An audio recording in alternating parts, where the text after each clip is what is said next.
दो नवविवाहित जोड़े। ज्यादा समय पहले इन लोगों की शादी नहीं हुई थी, कुछ ही टाइम पहले हुई थी। बढ़िया से घूमने के लिए शिरडी की तरफ जा रहे थे। उत्तर प्रदेश के ही रहने वाले थे, है ना।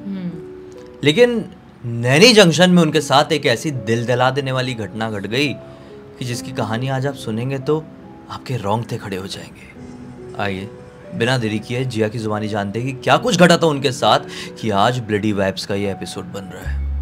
ये जो घटना घटी थी ना, अभी की नहीं है, आज से 22 साल पहले वो दोनों कपल के साथ ये घटना घटी थी। सबसे पहले मैं उन लोगों का नाम बता देती हूँ। एक का नाम अनिकेत और मीरा है, जो कि हस्बैंड वाइफ है। एक का नाम दिव्या और राहुल है। ये जो लोग थे ना, उत्तर प्रदेश के एक छोटे से गांव के रहने वाले थे। बहुत ही छोटे से गांव से, मतलब इतने छोटे से गांव से थे कि उनके गांव में स्टेशन तक नहीं था, बस स्टैंड तक नहीं था। मतलब छोटे छोटे रोड का एक किनारा बना के वहाँ पर बसें रुकती थी थोड़ी बहुत। एक ही बस थी जो शाम के टाइम में भी उनके गांव में गुजरती थी और सुबह के टाइम से भी गुजरती थी। एक ही बस थी। बहुत ही छोटे से गांव से थे और आज से 22 साल पहले ये घटना घटी थी। तो उस टाइम पे बसें कम होती भी थी देखा जाए तो, और स्टेशन भी इतने ज़्यादा उन्नत नहीं थे। लेकिन इन दोनों की शादी बहुत ही रिसेंट में हुई थी, बिल्कुल नई नई इनकी शादी हुई थी। राहुल और अनिकेत दोनों बचपन से ही बेस्ट फ्रेंड थे, बहुत ही अच्छे दोस्त। ये दोनों का घर भी आसपास में था, आजू बाजू के रहने वाले थे। इन दोनों के पिताजी की भी दोस्ती थी, और जब ये दोनों बड़े होते हैं साथ में तो इन दोनों की भी दोस्ती रहती है। और दोनों की शादी भी लगभग 15-20 दिन के गैप में ही होती है। तो मतलब ये इतने खुश थे कि चलो हमारी शादी हो गई है और हमारी शादी लगभग एक साथ ही हुई है, तो घूमने कहीं पर भी जाएंगे तो साथ में ही जाएंगे। और जो अनिकेत था, तो अनिकेत के जो पिताजी थे ना, वो एक बार शिरडी गए हुए थे साईं बाबा के दर्शन करने के लिए। दर्शन करने के लिए नहीं बोल सकते, वो कोई काम से वहाँ पर गए थे, कुछ जॉब ढूंढने या कोई तो काम से गए थे। लेकिन अचानक से शिरडी पहुँचे तो साईं बाबा के दर्शन किए, और दर्शन किए तो उनको बहुत ज़्यादा पॉजिटिविटी लगी। उनको लगा कि मतलब इनके अंदर कुछ अलग बात है, साईं बाबा अलग ही है बिल्कुल। और वहाँ से उनकी छोटी सी एक फ़ोटो खरीद लेते हैं, और वो फ़ोटो खरीद के जब अपने गांव लौटते हैं तो अपने गांव आ जाते हैं। और उसके बाद इनके घर के लोग, अनिकेत के घर के लोग, उनके पिताजी, सब लोग साईं बाबा की पूजा करने लगते हैं। और इनके घर पे वाले ना साईं बाबा को बहुत ज़्यादा मानते थे, बहुत ज़्यादा। उसके बाद से मतलब जो भी वो विश करते थे ना, वो पूरी हो ही जाती थी। तो इसीलिए अनिकेत ने क्या सोचा था कि हम भी शिरडी जाएंगे और नई नई शादी हुई है हमारी, और वहाँ पर जाके दर्शन कर लेंगे तो हमारा आने वाला जो फ्यूचर होगा वो अच्छा रहेगा। तो अनिकेत राहुल से बात करता है। राहुल बोलता है कि हाँ यार, मैं भी कभी शिरडी गया नहीं हूँ और साईं बाबा के बारे में सिर्फ सुना हूँ, टीवी में ही देखा हूँ, मन तो मेरा भी है जाने के लिए। तो अनिकेत बोलते हैं काम करते हैं, चलते हैं ना, फिर क्या टेंशन है, टिकट करा लेते हैं और टिकट करा के अपन शिरडी चल लेते हैं। तो राहुल बोलता है ठीक है। ये लोग एक छोटे से गांव से थे, लेकिन एकदम ज़्यादा गरीब तो नहीं थे। मतलब पैसे इनके पास अच्छे खासे थे कि ये लोग आ सकते हैं, ट्रेन से टिकट करा के अच्छे से बैठ के आ सकते हैं।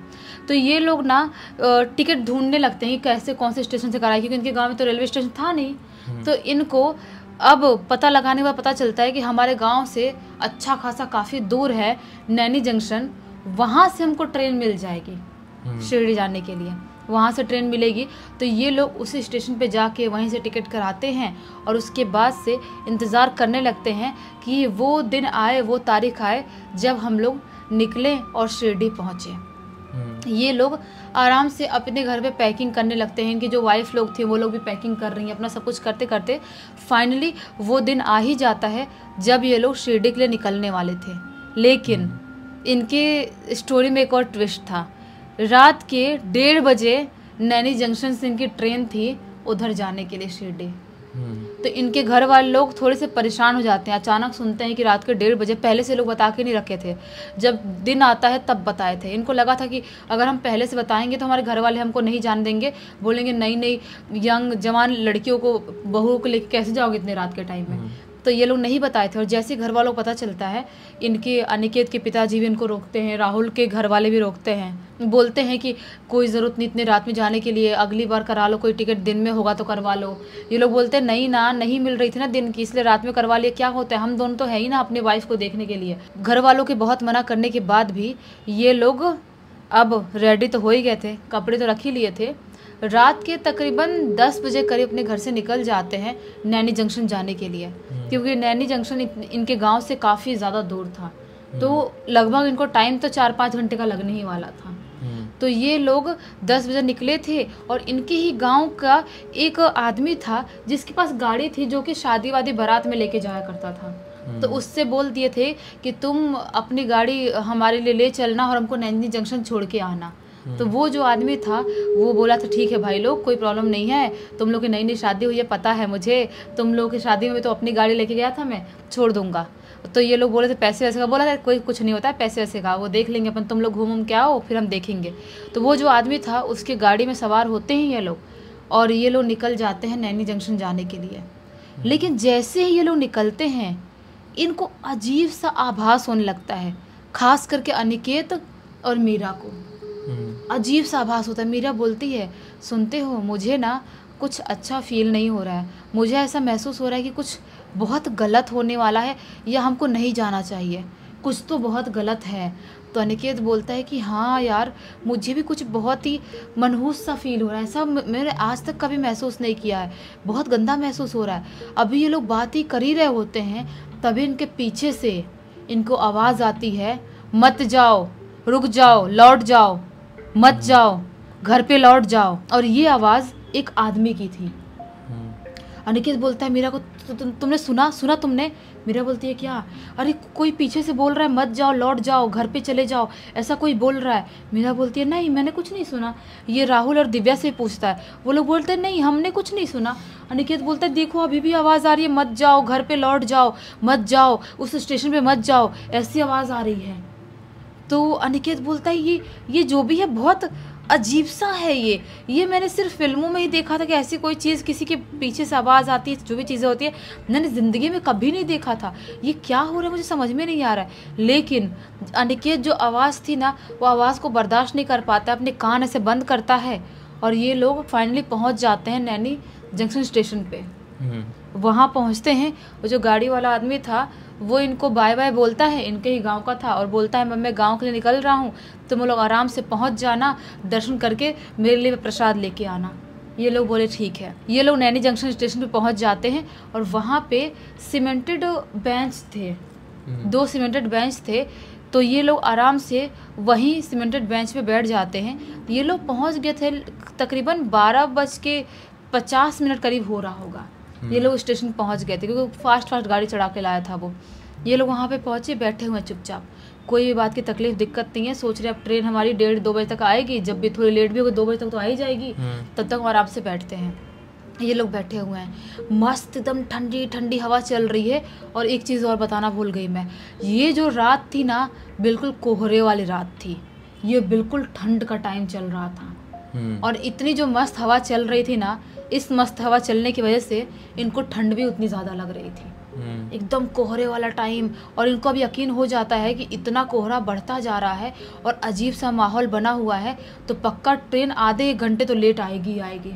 क्योंकि कोहरे का टाइम में ट्रेन अपने टाइम पे तो नहीं चलती है, 1 घंटे 2 घंटे लेट भी हो सकती है। यार इतना कैसे कोहरा बढ़ गया और इतनी ज़्यादा ठंड कैसे बढ़ गई? अपने यहाँ ठंड हो रही थी, कोहरा था लेकिन इतना ज़्यादा नहीं था। ये देखो स्टेशन पे कोई भी इंसान नहीं दिखाई दे रहा है और पूरे स्टेशन पे कोहरा ही कोहरा फैला हुआ है। ट्रेन भी आएगी, उसकी हॉर्न ना बजे तो हम ट्रेन को भी ना देख पाए, इतना ज़्यादा कोहरा है। तो बोलता है ऐसा अनिकेत अपने राहुल दोस्त को बोलता है हाँ यार इतनी ठंड कैसे बढ़ गई, ये स्टेशन पे मुझे थोड़ा सा अजीब सा महसूस हो रहा है, ऐसा लग रहा है कि यहाँ पर ये स्टेशन काटने को दौड़ रहा है। जब ऐसा बोलता है ना राहुल, अनिकेत बोलता है क्या बात कर रहा है भाई, मैं तो जब से घर से बाहर निकला हूँ तब से मुझे गंदा सा फील हो रहा है और तू बोल रहा है स्टेशन काटने को दौड़ रहा है, कहीं अपन गलत तो नहीं कर रहे हैं, अभी जाके अपन को बाद में तो नहीं जाना था।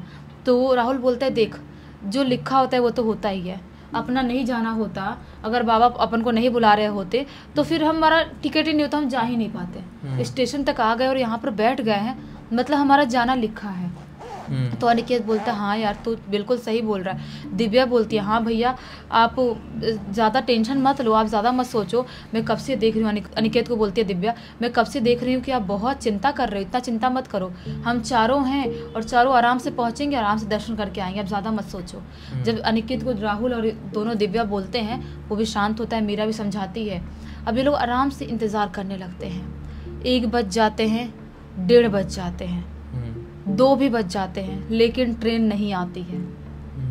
अब ये लोग सोचते हैं यार सच में ट्रेन लेट हो गई, इतने कोहरे की वजह से ही ट्रेन लेट हो रही होगी, नहीं तो और कोई रीज़न तो है ही नहीं ट्रेन लेट होने का।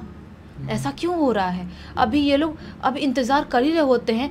जैसे ही डॉट 2:30 बजे का टाइम होता है, वैसे ही इनको कुछ ऐसा सुनाई देता है जिसके बारे में कभी इमेजिन तक नहीं किए थे। इनको सुनाई देता है इनके पीछे साइड से बहुत सारे लोग चीखते चिल्लाते हुए भागते हुए आ रहे हैं। कोहरे में इनको कुछ भी दिखाई नहीं दे रहा, सिर्फ इनको आवाज़ सुनाई दे रही है। चीखते चिल्लाते हुए बहुत सारे लोग, बचाओ बचाओ हमें, बचाओ इनसे, बचाओ हमें मार डालेंगे, बचाओ, ऐसे चिल्लाते हुए बहुत सारे लोग भाग रहे हैं, भीड़ भागते हुए आ रही है, उनके कदमों की आवाज़ महसूस हो रही है, ऐसा इनको सुनाई दे रहा है। अभी ये लोग देखने की कोशिश करते, खड़े जाते हैं, चारों के चारों खड़े होते, अपना सामान ही छोड़ देते हैं। ये कौन है भाई, कुछ खतरा तो नहीं है, कोई किसी ने कुछ हमला तो नहीं कर दिया? अभी ये लोग सोच ही रहे होते, तभी कोहरे को चीरते हुए इनको कम से कम 25 से 30 आदमी औरत दिखाई देते हैं इनकी तरफ भाग के आते हुए।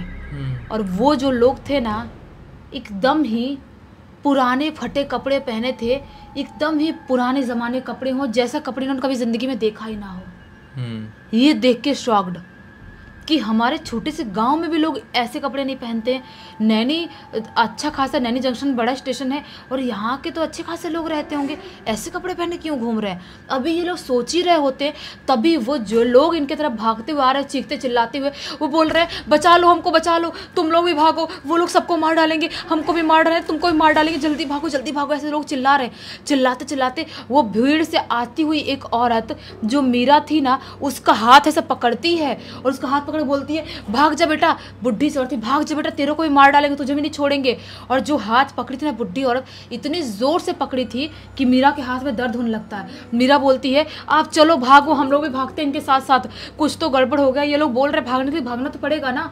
ये लोग जैसे ही भाग ही रहे होते हैं, तभी इनके पीछे से चिल्लाते हुए कुछ और लोग आते हुए दिखाई देते हैं। और वो जो लोग थे ना, वो तो बिल्कुल ही अलग टाइप के कपड़े पहने हुए थे, एकदम रेड कलर की अलग सी वर्दी थी उनकी, जैसे कि पुराने ज़माने के इन्होंने फिल्मों में देखा जैसे अंग्रेज लोग होते थे ना, वैसे कपड़े पहने हुए हैं। और शक्ल से, हाइट से, हेल्थ से पूरी तरह से ये लोग अंग्रेज ही दिखाई दे रहे हैं। ये लोग देख के शॉक्ड कि अंग्रेज लोग अपना हथियार लेके इन आदमियों की, इन औरतों के पीछे क्यों पड़े हुए हैं, इनको क्यों दौड़ा रहे हैं। ये लोग डर के मारे उनके साथ साथ भागना चालू कर देते हैं। ये लोग भाग रहे, इनको भागते भागते वो लोग धक्का मारने लगते, जो भीड़ वाले लोग थे, और धक्का मुक्की लगने की वजह से लोग वहीं पे ज़मीन पे गिर जाते हैं। और वो जो लोग थे अंग्रेज, इनके जो पीछे भाग रहे थे भीड़ के पीछे, वो भी इनको कुचलते कुचलते उसी भीड़ के पीछे चली जाती है। और यहाँ पर स्टेशन पे बचते हैं सिर्फ ये 4 लोग। इनको समझ में ही नहीं आता है कि वो जो आदमी लोग थे अंग्रेज, जो हथियार साथ घूम रहे थे, सिर्फ उसी भीड़ के पीछे क्यों पड़े हुए थे। और वो लोग तो हमको ही भागने के लिए बोल रहे थे, उन्होंने हमारा क्यों नहीं कुछ बिगाड़े। ये लोग, एक तो इनको ऐसा लगता है कि हमको चोट वोट भी बहुत लग गया। मीरा का पूरा हाथ यहाँ पर ऐसे काला पड़ गया था, जो बूढ़ी औरत ने इसका हाथ पकड़ी थी वैसे अपने हाथ कर रही है, बहुत दर्द हो रहा है, अजीब सा लग रहा है। और ये लोग गिरे थे, उसकी वजह से इनके घुटने में चोट लग गया है, किसी के हाथ में छिल गया है, ऐसा हो गया जो कुचल के गए हैं। अभी ये लोग अपने आप को उठते हैं, संभाल ही रहे होते हैं, तभी अचानक से ट्रेन की हॉर्न बजती है।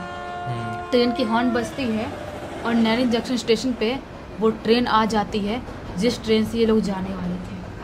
ये लोग फटाफट अपना सामान उठाते हैं, जो भी सामान बैग वैग था, और दौड़ते हुए भागते हुए ट्रेन के अंदर घुस जाते हैं। और ये ट्रेन अलग टाइप की ट्रेन थी, जो आज से 20, 22, 24 साल पहले जो चलती थी ट्रेन, उस टाइप की ट्रेन थी और बैठने वाली ट्रेन थी। ये लोग जाते हैं और अपनी सीट पे जाके फटाफट बैठ जाते हैं और देखते हैं कि ट्रेन में तो सब लोग एकदम गहरी नींद में सो रहे हैं। ये समझ नहीं पाते जो हमारे साथ हुआ वो क्या था, हम किससे डिस्कस करें, क्या करें, कुछ भी समझ में नहीं आ रहा है। अभी ये लोग हाँफ रहे हैं, बैठे हुए हैं, और जो पानी की बोतल रखे हुए थे वहाँ से पानी निकाल के पी रहे हैं ये लोग, और अपने आप को शांत करने की कोशिश कर ही रहे होते हैं। तभी अचानक से ट्रेन स्टार्ट हो जाती है, और ट्रेन जैसे स्टार्ट होती है, वो जो भीड़ उधर भागते हुए गई थी, वापस से वो भीड़ इन लोगों की ट्रेन पे लटकी हुई दिखाई देती है। जैसे वो भीड़ इनके ट्रेन पे विंडो की तरफ, दरवाजे की तरफ, हर जगह वो भीड़ लटकी हुई है और बोल रही है बचाओ बचाओ, हमें बचा लो, वो लोग हमें मार डालेंगे, हमको बचाओ हमको बचाओ, हमें वो लोग मारने की कोशिश कर रहे हैं। ऐसे चिल्लाने की, चीखने की आवाज़ आ रही है। लेकिन सबसे ज़्यादा शॉकिंग चीज़ ये थी कि ये जितनी भी आवाज़ आ रही थी ना, वो आवाज़ बाकी जितने पैसेंजर बैठे हुए थे ट्रेन में, वो लोग सुन के रिएक्ट नहीं कर रहे हैं या सुन नहीं पा रहे हैं, इनको समझ में नहीं आता है। कोई भी इंसान सोया हुआ उठ नहीं रहा है। ये लोग अभी सोच ही रहे होते हम क्या करें क्या नहीं करें। अनिकेत बोलता है एक काम करता हूँ, उसके सामने ही एक अंकल बैठे होते, बोलता है कि मैं अंकल को उठाता हूँ। अनिकेत बोलता है अंकल अंकल उठो ना अंकल, वो लोग मदद मांगने की कोशिश कर रहे हैं, आप पुलिस वालों को जानते हो, किसी को जानते हो क्या, हम उनकी मदद कर सकते हैं, अंकल उठो ना। लेकिन वो बूढ़ा आदमी कुछ भी रिएक्ट नहीं कर रहा। ये लोग बोलते हैं, मीरा, दिव्या और राहुल की सब साथ में चिल्लाते हुए बोलते हैं उठ जाओ, उनको बचा लो, उनको बचा लो। ऐसे चिल्लाते सब बोलते हैं उनको बचा लो, वो देखो कैसे ट्रेन में लटक रहे हैं। जैसे चारों चिल्लाते हैं ना, जितने भी पैसेंजर ट्रेन में बैठे हुए थे वो सबकी आँख खुलती है गहरी नींद से।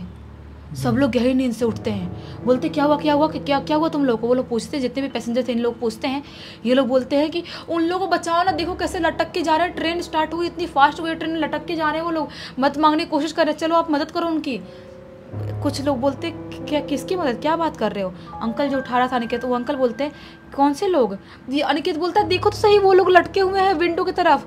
अंकल और बाकी लोग बोलते कौन से लोग भाई, हमको तो कोई लोग नहीं दिखाई दे रहे हैं। लोग बोलते क्या, आप अच्छे से दिखने की कोशिश करो, लोग लटके तो हैं। तो वो लोग बोलते हैं नहीं हमको कोई भी इंसान नहीं दिखाई दे रहा, तुम लोग देखो ध्यान से देखो कहाँ कोई दिखाई दे रहा। पैसेंजर लोग बोलते हैं। और जब ये लोग ऐसे ऐसे आँख मलते हैं और ध्यान से देखते हैं, इनको कोई भी नहीं दिखाई देता है। ये समझ नहीं पाते हैं कि हम चारों को एक साथ कैसे वहम हो सकता है। और जो चोट का निशान है वो तो वहम नहीं है ना, जो खरोच आया हाथ में, पैर में, जो हम गिरे हैं, जो मीरा के हाथ में काला पड़ गया वो बुढ़ी औरत के पकड़ने की वजह से, ये पैसेंजर लोगों को दिखाते हैं, बोलते हैं ये देखो हमको चोट भी लगा है, वो लोग हम भाग रहे थे हमारे ऊपर चढ़ के तो हमको चोट भी लगा था। और मीरा का तो एक औरत ने हाथ पकड़ी थी, देखो वहाँ पर भी काला पड़ गया, बहुत ज़ोर से पकड़ी थी। तो जो बूढ़ी अंकल बैठे थे ना इनके सामने, बूढ़े अंकल क्या बोलते हैं, बेटा होता है इस स्टेशन पे बहुत सारे लोगों को जो आधी रात के टाइम में आते हैं, ऐसा कुछ ना कुछ महसूस ज़रूर होता है।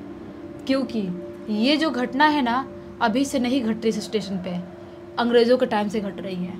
उस टाइम पे जो फ्रीडम फाइटर्स लोग थे या जो भी लोग थे लोकल लोग, उनके ऊपर ना अंग्रेज़ लोग बहुत अत्याचार करते थे, उनको बहुत प्रताड़ित करते थे। और वही सब करते करते उनको ख़त्म कर दिया अंग्रेज़ों ने, दौड़ा दौड़ा के स्टेशन की तरफ। तब से जो लोग भी वहाँ पर आधी रात के टाइम में आते हैं ना, उनको ऐसा कुछ एक्सपीरियंस ज़रूर होता है, क्योंकि उनकी आत्माएं आज भी भटक रही होगी ना। हाँ, और उन अंग्रेजों के हिसाब भाग रही है। हाँ, मतलब एक लूप में फंस जाती है आत्माएं। हाँ, मैंने भी सुना हूँ कि वहाँ पर ऐसा हुआ था, सिर्फ क्रांतिकारी ही नहीं बल्कि बहुत सारे मासूम नॉर्मल लोग भी हाँ, ऐसे अंग्रेजों का वहाँ पर शिकार बने थे। लोगों को दौड़ाते थे और दौड़ते दौड़ते ही ख़त्म कर देते थे। इस पूरी घटना की जानकारी किसने भेजा है? ये जो अनिकेत और मीरा है ना, इनका ही लड़का है ऋतिक नाम का, उसने भेजा है। अच्छा, और ऋतिक ने ये कहानी हमको भेज दिया, लेकिन इस कहानी से एक और पॉइंट सामने आ रहा है कि ये रेलवे स्टेशन देखने में और ऑपरेट होने में पूरी तरीके से नॉर्मल है अभी, लेकिन जैसे आप वहाँ पे जाएंगे उस रेलवे स्टेशन में तो देखने से ऐसा लगेगा यार ये तो बिल्कुल ठीक है। और वहाँ पे लोग भी दिखाई देते हैं। हाँ, लेकिन आज से 20-22 साल पहले ऐसे हालात नहीं होंगे। आज के टाइम पे वो स्टेशन काफ़ी ज़्यादा डेवलप्ड दिखाई देता है और बहुत सारे लोग कहते हैं कि नैनी जंक्शन में ऐसा कुछ भी नहीं होता है, और शायद अभी होता भी ना हो सकता है कि बहुत रेयर लोग वहाँ पे फेस करते हो, क्योंकि अब वहाँ पे हलचल बहुत बढ़ गई है, लोगों की आवागमन बढ़ गई है, ट्रेन बहुत ज़्यादा आती जाती है अब वहाँ पर। और उस समय 22 साल पहले ज़माना ऐसा नहीं रहा होगा, ट्रेनें कम चलती रही होगी, इतनी लोगों का आवागमन वहाँ पर नहीं रहा होगा, और जहाँ पर लोग कम होते हैं वहाँ पर ज़रूर अगर उस चीज़ का इतिहास ऐसा कुछ डार्क है तो आत्माएं वास करने लगती है। क्योंकि होता है सब। मैं भी नैनी जंक्शन स्टेशन से गुजरते हुए कई बार गई हूँ ट्रेन से, रात के टाइम में देखी हूँ, तो रात के टाइम में सुनसान दिखाई देता है, लेकिन नॉर्मल दिखाई देते जैसे सारे स्टेशन दिखाई देते हैं। लेकिन ये इस बात में फैक्ट है कि आज से 22 साल 30 साल या 50 साल पहले ऐसी घटनाएं घटती होंगी ज़रूर। हाँ। खैर, अब इसी एक नोट के साथ इस कहानी का अंत करते हैं। अब तक इस वीडियो को देख लिए हैं तो लाइक जरूर कर देना, चैनल को सब्सक्राइब करके बेल आइकन दबा के ऑल के ऑप्शन में क्लिक करना, क्योंकि इसी तरह के हैरान कर देने वाले खौफनाक वीडियोस डेली आप लोगों के सामने लेके आते रहते हैं। इंस्टाग्राम के लिंक इस वीडियो के डिस्क्रिप्शन बॉक्स में मिल जाए, क्लिक करके डायरेक्टली वहाँ पर पहुंच जाना। और इसी तरह की कोई भी कहानी, टॉपिक या जानकारी आप लोगों के पास भी है तो लिख भेजना, हो सकता है हमारा अगला वीडियो कल आपके हिसाब से बन रहा हो। तो चलिए कल फिर से मिलते हैं, तब तक के लिए बहुत बहुत धन्यवाद। आपका दिन शुभ हो।